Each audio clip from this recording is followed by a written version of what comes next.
Voilà, le patrimoine, c'est aussi bien nos écoles d'autrefois qu'on a conservées précieusement ici à Matour, en Saône-et-Loire, à la Maison des Patrimoines.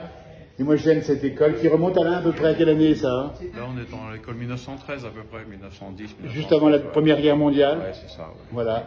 Et puis on connaît pour c'est difficile, mais ça remonte quand même très très loin.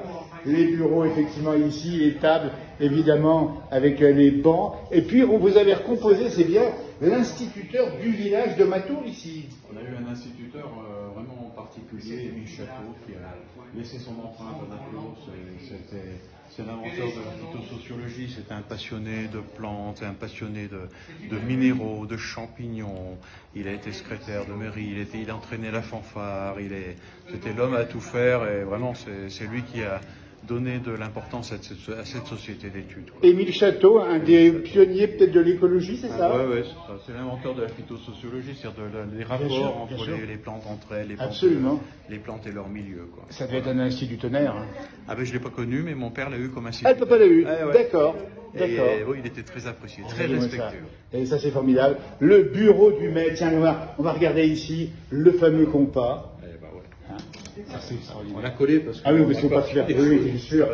Alors, les encriers, on les a... Exactement, les encriers en voici ici à l'ancienne avec la plume, et puis la fameuse dictée, et puis l'écriture surtout, parce qu'à l'époque, attention, ça ne rigolait pas. Hein. Ah bah oui, mais on fait des sessions avec les enfants, on en profite, on les met sur les bancs de l'école. Oui. Alors ce qui surprend surtout les enfants, c'est qu'on sépare les garçons des filles. Ah bah oui. L'école des garçons, l'école des filles. Exactement. Alors voilà, donc des dictées de l'époque, j'imagine, c'est ça. Et écoutez, c'était les déliés pleins, on s'en rappelle, oui. Les pleins et les déliés. Et puis on voit la blouse.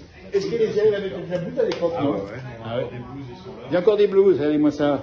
Voilà, mais celle-ci, il n'y a plus que celle-ci. Ah ben voilà. Quand les enfants viennent, on recherche regardez-moi ça. D'autres blouses en stock. Voilà les écoles d'hier. Dites-nous si vous n'avez peut-être pas connu forcément celle-ci. On dit bien au début du siècle dernier. Et puis une affiche qui est quand même assez étonnante là. C'est dans les salles de classe, et l'alcool, voilà l'ennemi, mais explique-nous un petit peu comment ça fonctionne. Ah ouais, c'est une affiche pédagogique de 1910 pour montrer les méfaits de l'alcool. Alors à l'époque, le vin était quand même pas forcément mauvais, quoi. Ouais. Donc on voit bien à gauche l'effet du vin sur le cobaye. Boisson naturelle bonne, le cobaye qui est... Voilà, le cobaye qui est un petit peu, en état d'ébriété, mais c'est vite dissipé. C'est vite dissipé. Par contre, l'alcool industriel mauvais, on dit bien. Le whisky, du cognac. Le cognac, le tout cobaye, ça. Allez, il est là le cobaye, ça c'est extraordinaire. Et vous voyez quand même des affiches pédagogiques. Absolument. Parce que, alors on dit bien aussi qu'il y avait le risque, on voit bien ici avant l'alcoolisme, mais après l'alcoolisme, d'accord.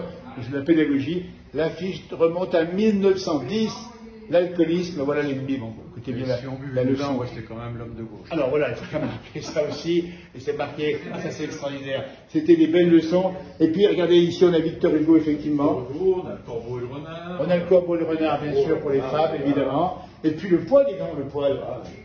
Le godin d'origine. Ah ouais, le vrai godin. Voilà. Et puis la petite truc de projection ici qu'on voit, c'est ça, non? C'était quoi? C'était des tout petits films éducatifs qui est passé. On a aussi ça qui est pas mal. C'est un guide chant. Ça nous a été donné par la commune de Tramail. Merci à Tramail. Alors il y en a un à souffler là. Ça c'est extraordinaire. Et puis les cartes de France de l'époque, c'était marqué ici. On va vous situer où on est exactement. Nous sommes à côté de Mâcon et Charolles ici. Il y a du vin.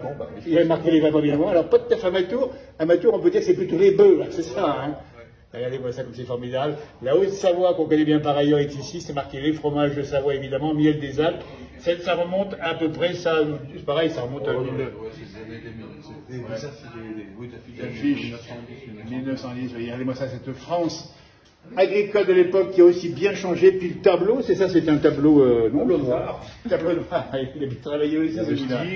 On le met à la hauteur qu'on veut. Il a bien travaillé. Des élèves. Ça, je trouve ça extraordinaire. C'est à Matour, à la Maison des Patrimoines, qu'il faut venir ici pour découvrir cette salle de classe.